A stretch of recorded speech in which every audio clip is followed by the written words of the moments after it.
अस्सलाम वालेकुम नाज़रीन, लीडर टीवी प्रोग्राम अॼु जी ॻाल्हि सां गॾु आउं आहियां क़ासिम राजपर। सिंध में डिघे अरसे खां जेका धारियुनि जी आबादकारी आहे उन सिंध जे माण्हुनि लाइ हिकिड़ो ख़दशो, हिकिड़ो ख़तरो पैदा करे छॾियो आहे त छा सिंध जा माण्हू ईंदड़ कुझु सालनि अंदरि सिंध में जेको हक़ हुकुमरानी सिंधियुनि वटि आहे उहो विञाए त न वेहंदा। इन जी हिकिड़ी डिघी तारीख़ आहे ऐं ख़ासि तौर ते पाकिस्तान जे ठहण खां पोइ हिकु त जेका माण्हू हिंदुस्तान मां हिते लॾे आया, पर उन खां वधीक जेका सूरताल ख़राबु थी उहा अफ़गानिस्तान वारो जेको मामिलो थियो ऐं अफ़गानिस्तान जी जंग खां पोइ जहाद जे नाले ते जेका सूरताल पैदा थी उन में जेके 35 लख अफ़गान पनाहगीर ज़ियालक जी महिरबानी सां पाकिस्तान में दाख़िल थिया। उहे पाकिस्तान में त दाख़िल थिया पर उन जो जेका उन जी ईंदड़ या अॻी मंज़िल थी उहा सिंध ऐं ख़ासि तौर ते सिंध जी दिलि कराचीअ में थी। पर उन सां गॾोगॾु जेके 1970 खां पोइ बांग्लादेश मां बिहारी, बर्मी ऐं मुख़्तलिफ़ जेके ग़ैर क़ानूनी परॾेही आहिनि उन्हनि जो तइदादु तमामु घणो वधंदो रहियो ऐं सिंध जा जेके बि वॾा शहर ख़ासि तौर ते कराची, हैदराबाद, सखर ऐं हाणे त गुज़िरियल 5-8 सालनि दौरान जंहिं तरीक़े सां उहो तव्हां ठट्टो हुजे, बदीन हुजे, थरपारकर हुजे या ॿियो उहो इलाइक़ो जिते अॻे इन माण्हू अहिड़े क़िस्म जी सूरत हाल न हूंदी हुई पर हाणे उते बि सूरत हाल तमामु घणी ख़राबु थींदी पई वञे ऐं जंहिं तेज़ीअ सां गुज़िरियल 5-10 सालनि दौरान सिंध में वालार थी आहे, सिंध जूं ॿहिराड़ियूं तेज़ीअ सां मुख़्तलिफ़ माण्हू जेके आहिनि से उते ज़मीनूं वठनि था, ज़मींदारी बि कनि था ऐं उन में हाणे बुनियादी इहा हिकिड़ी जेका आबादकारी या आबादी आहे धारियुनि जी दुनिया में जिते जिते बि तरक़ी हूंदी आहे उते इहो थींदो आहे। पोइ अमेरिका हुजे, यूरोप हुजे या असांजो ही गॾियल अरब अमारातूं हुजनि या ॿिया जेके अरब मुल्क आहिनि, इहो उतां जो हिकिड़ो बुनियादी उसूल आहे। ऐं जेकर तव्हां तरक़ी जी रफ़्तार ॾिसो उहा पाकिस्तान सॼे जे हिसाब सां सिंध में ऐं ख़ासि तौर ते सिंध जे राजधानी कराची में वधीक आहे, तंहिंजे करे धारियुनि जो या आबादीअ जो जेको दबाव आहे उहो मुसलसल सिंध ते वधे पियो। अॻे त पाण खे फ़िक्रु हूंदो त कराची या उनजो जेको सामूंडी पटी आहे उहा जंहिंमें हाणे ठट्टो बि शामिलु अची थिए थो, बदीन ताईं तव्हां हलिया वञो, उन में हिकिड़ो ख़तरो हूंदो। पर तव्हां ॾिठो हूंदो त गुज़िरियल 30-35 सालनि दौरान मुनज़्ज़म तरीक़े सां सिंध जा जेके बि शाहरा आहिनि, शाहरा त परे जी ॻाल्हि, जेके नंढा नंढा रोड बि आहिनि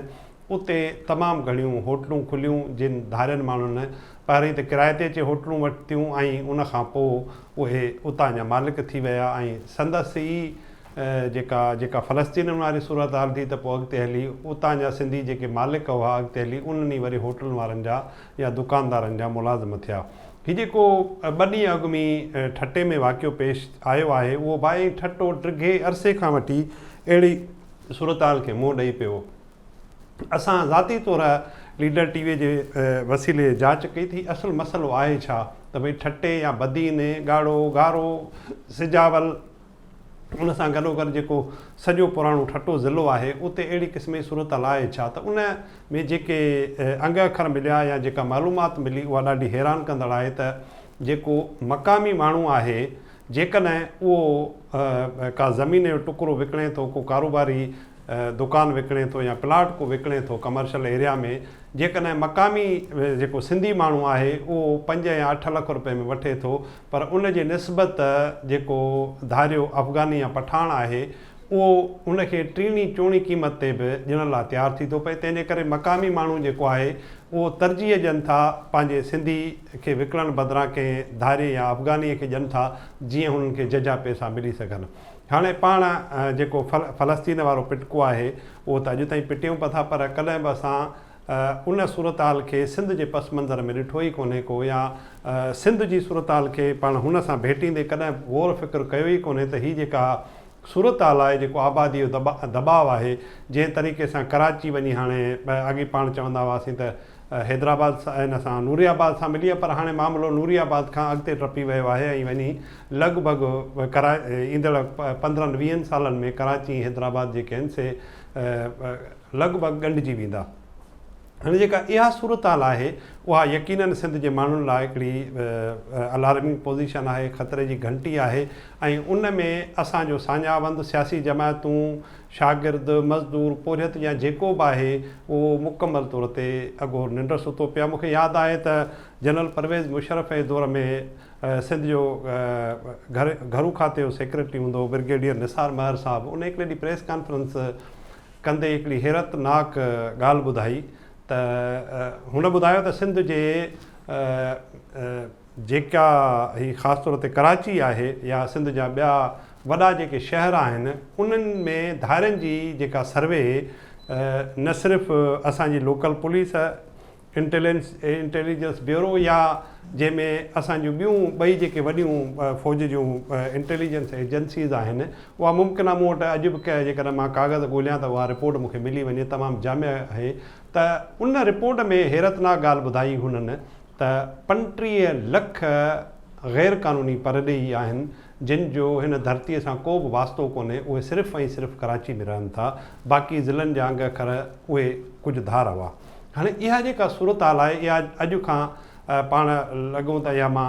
18-20 साल पुराणी ॻाल्हि थो कयां, पर जेकॾहिं 18-20 साल में पाण जंहिं तरीक़े सां आबादी जो दॿाउ वधियो आहे त हाणे पाण इहो सम्झी सघूं था त इहो तइदादु 50 लख खां तमामु घणो मथे टपी वियो हूंदो।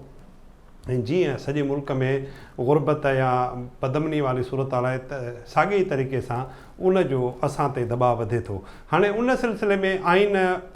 जेको पाकिस्तान जो आइन आहे यकीननि आम माण्हूअ खे, हर शहरीअ खे चुरपुर जी इजाज़त ॾिए थो, पर उन में कुझु सेक्शन्स अहिड़ा आहिनि जेके वास्तेदार सूबे जे सूबाई असेंबलीअ खे इहो अख़्तियार ॾियनि था त जेकॾहिं हू पंहिंजे हक़ हुकुमरानी खे बचाइण लाइ या पंहिंजे मक़ामी माण्हुनि जे तहफ़ुज़ लाइ जेकॾहिं क़दम खणे ऐं का पाबंदी सूबाई असेंबली लागू करे त उनखे इहो अख़्तियार आहे। ऐं डिघे अरसे खां वठी असां उन्हनि सेक्शन्स खे कोट करे सिंध हुकूमत खां, सिंध जे वॾे वज़ीर खां जेको बि हुजे इहो मुतालबो कंदा रहिया आहियूं, सिंध जे चूंडियल नुमाइंदनि खां मुतालबो कंदा रहिया आहियूं त सिंध में जेको धारी आबादकारी जो दॿाउ आहे, आबादी जो दॿाउ आहे, इहो सिंध जे माण्हुनि खां हक़ हुकुमरानी खसे छॾींदो। तंहिंजे करे महिरबानी करे ही तव्हां इन ते का कानून सिज़ी कयो, पर हाणे सियासी जमायतुनि जूं तरजीहात अवलियतूं पंहिंजी जॻह ते हूंदियूं आहिनि, आम माण्हूअ जूं पंहिंजी जॻह ते। तंहिंजे करे हिकिड़ो पासो त आहे सियासी हिन जो, पर बुनियादी तौर ते असां छा करे सघूं था इहो बुनियादी सुवालु आहे। मिसाल तौरु हीउ जेको बहरिया टाउन ठहियो, बहरिया टाउन जो हिकिड़ो पासो त इहो त उनखे MDA या सरकार बोर्ड ऑफ रेवेन्यू ज़मीन ॾिनी, पर उन जो ख़राबु पासो इहो बि हुयो त उतां जा जेके मक़ामी सिंधी माण्हू हुया जेके सदियुनि खां हिन धरतीअ जा वारिस रहिया आहिनि, ख़ासि तौर ते कराची जे भर पासे में जेके बि ज़मीनूं आहिनि उन्हनि जूं रहियूं आहिनि, हुननि तमामु सुठे अघ ते ऐं सुठो अघु मिलण जे लालच में उहे ज़मीनूं विकिणी जेको आहे सो हाणे उहे साॻी सूरत हाल में गुज़रनि पिया था, पर सिंध जे माण्हुनि लाइ हिकिड़ी सूरत हाल ख़राबु थी आहे। ऐं जेका बहरिया टाउन कराचीअ जे गॾापर इलाइक़े में उहा वधी वञी हाणे जेका तेज़ीअ सां वधे पई थी, उहा थाणे बुलाखान पासे वधे पई थी, ऐं इहा सूरत हाल तमामु घणी ख़राबु आहे। ऐं उन सां गॾोगॾु जेके रिहाइशी ॿियूं स्कीमूं आहिनि जंहिंमें तमामु वॾी कब्ज़नि जी कब्ज़ा बि आहिनि, वालार बि आहे, सरकारी ज़मीनुनि ते बि कब्ज़ा आहिनि, उन्हनि जो बि हिकिड़ो वॾो दास्तान आहे। पर उन पासे न को असांजूं सियासी जमायतूं ध्यानु थी हुजनि, न को हुकूमत पई ध्यानु ॾिए, न सिविल सोसाइटी पई ध्यानु ॾिए, हर माण्हूअ जूं पंहिंजूं तरजीहात आहिनि, पर असांखे अखियूं इन मामले ते ज़रूरु पटणियूं आहिनि त भई हीअं थरपारकर में, उमरकोट में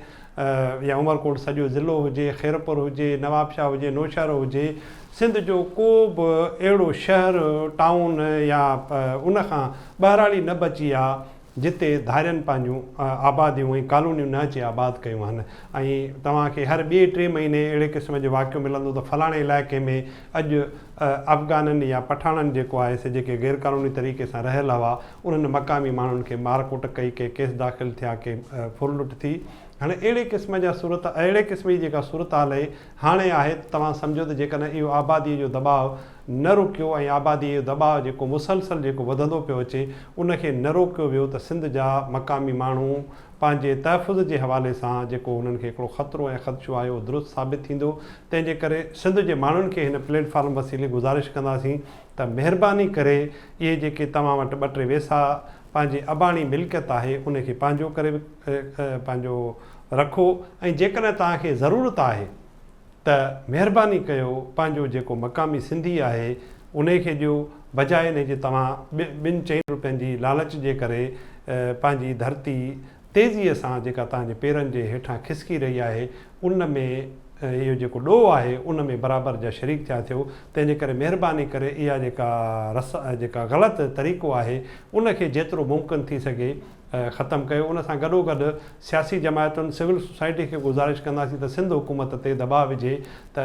आइन जेको तहफ़ुज़ ॾिए थो सूबाई हक़नि जो, महिरबानी करे उन्हनि आर्टिकल्स खे मद्देनज़र रखंदे सिंध हुकूमत ते दबाव विझनि, पीपल्स पार्टी ते ॿियनि जमायतुनि ते दबाव विझनि त धारियुनि जी आबादकारीअ जे रोकथाम जे हवाले सां सिंध असेंबली वसीले कानून साज़ी कई वञे। ईंदड़ प्रोग्राम ताईं डॉक्टर क़ासिम राजपर खे ॾींदा इजाज़त। अल्लाह भाई।